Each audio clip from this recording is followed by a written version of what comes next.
So thanks, Caroline, and thanks all of you folks on the line for joining us today. My name is Leah Hermans. I'm Caroline's counterpart on the on-farm trials side. So she manages SIG Classic. I manage on-farm trials. Want to take some time today to go into some detail about on-farm trials to kind of compare and contrast the two programs. While they both fall under the SIG umbrella, they do target different levels of innovation readiness, and they have different requirements. So I want to talk specifically now about on-farm trials. So as Caroline described, to start to set the scene, SIG Classic really looks at the development and field testing of innovative ideas. On-farm trials now is one step beyond that in terms of readiness. It is for projects that have a known conservation benefit and are ready to be scaled up, just haven't been widely adopted for whatever reason. So on-farm trials really looks at the scaling up of proven innovative ideas. And then we do some additional collection of data to support the practices. On-farm trials also has a little bit more structure to it. Our projects follow a similar template. There's just a little bit more rigidity to the program based on the statutory language and what's required to be part of it. So all on-farm trials projects are structured according to the following 3 activities. So this is the template of what we look for in an on-farm trials project. The first one is that awardees recruit eligible producers, and producers plural, so it must be more than one. I think the smallest producer cohort we've had for a project was 4, and the largest goes well above 100. So that just shows that there's no right amount of producers for an on-farm trials project. That the right sizing really depends on the conservation practice itself, because some of them are cheap and relatively technically easy to implement. Others are very expensive and technically rigorous and need a lot of hands-on. So depending on the innovation, it really drives the number of participants in the projects. So number 1 is recruiting eligible producers. Number 2 is that the awardees provide the producers with technical assistance and incentive payments in order to allow these producers to facilitate the adoption of the innovative practice that they're focusing on. So that's really the crux of the project. That's the meat of it. What we're looking to accomplish is get these innovative ideas on the ground of EQIP eligible producers. And that is all facilitated by the awardee themselves, not by NRCS. And then the third component of any on-farm trials project is the evaluation. So awardees conduct an evaluation of the outcomes of the practices that were implemented. So that's really the structure that an on-farm trials project is going to be formed around. Just an overview of the program. First thing I want to say, I realized I didn't add it as a bullet on the slide, but in Caroline's presentation, it jolted my memory. One thing that's worth noting right off the bat is on-farm trials does not require match. That is a recent change we did for a couple of years, but as of the last competition, we have removed the match requirement for on-farm trials. Match is required for SIG Classic. It is required for the state program. It is not required for on-farm trials. We, just like SIG Classic, we fund our projects via grant agreements, and the funding available for any given year has varied from anywhere from 25 million to 75 million. Project sizes, the funding amounts can be a minimum of 250,000, a maximum of 5 million, and our projects can be anywhere from 3 to 5 years in duration. So similar to SIG Classic, federal entities are not allowed to apply, but a difference here is that individuals are also not eligible to apply. So individuals can apply to SIG Classic, they cannot apply to on-farm trials. So individuals and federal entities are the only groups that are not eligible. In general, applicants must have experience with agriculture. The applicant or the applicant team will be doing the technical assistance, will be doing the recruitment of producers. So we just want to make sure they have those producer networks to tap into or access to them. And they have somebody within their team that is able to provide that technical assistance.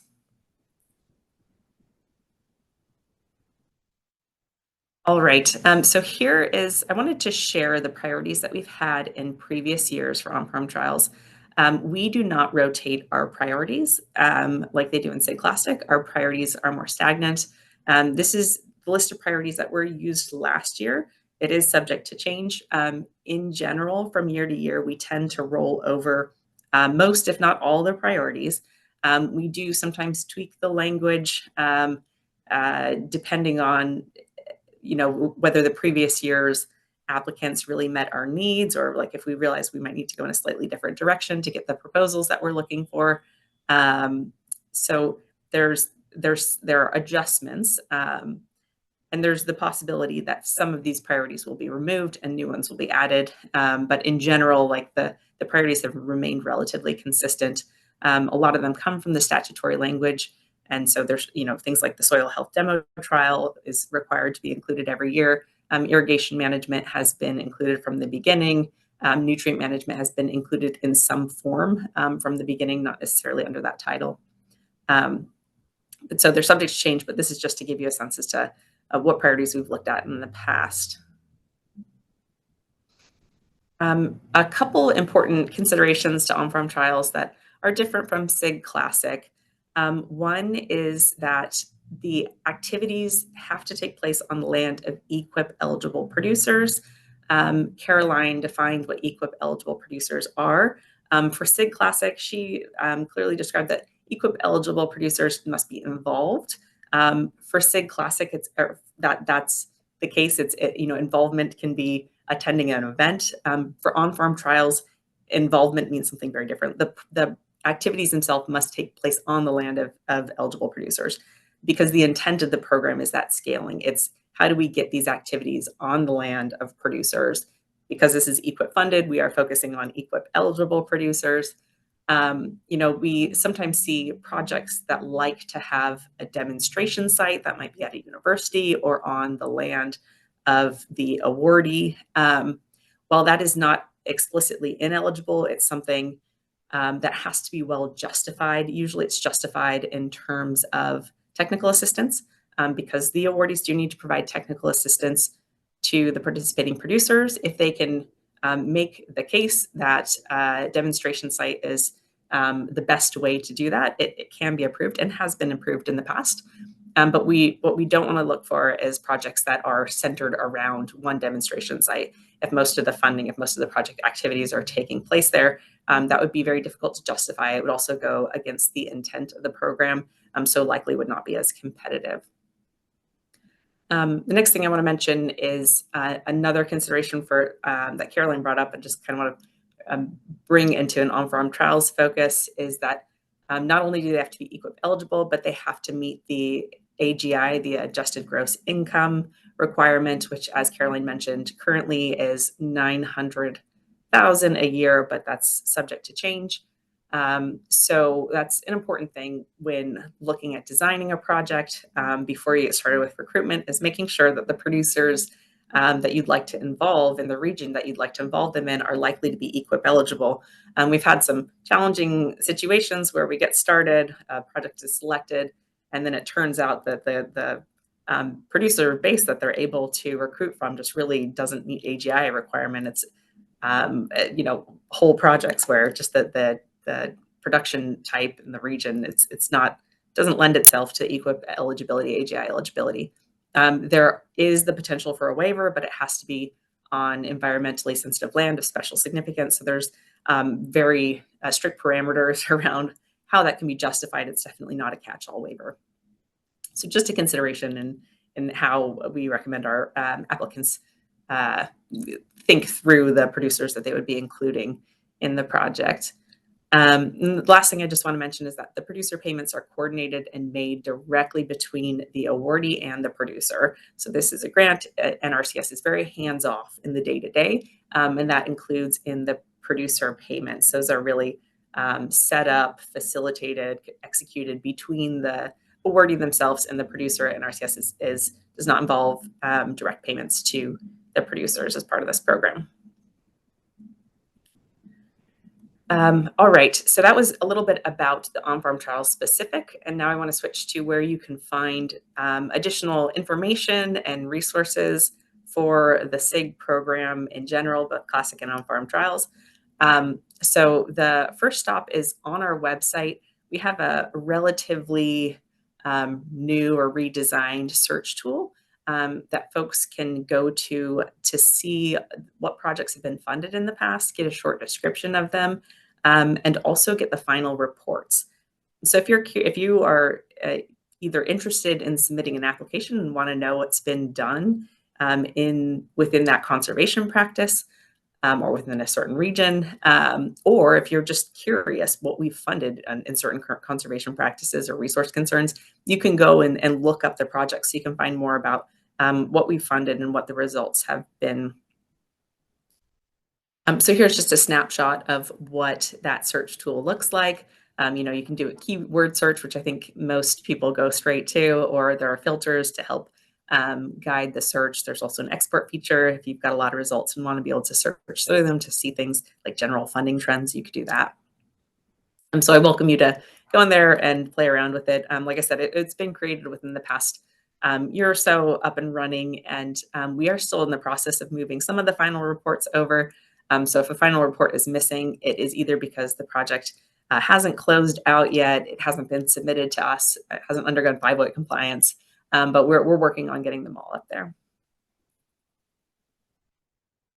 Another resource I just want to point out is our project webinars.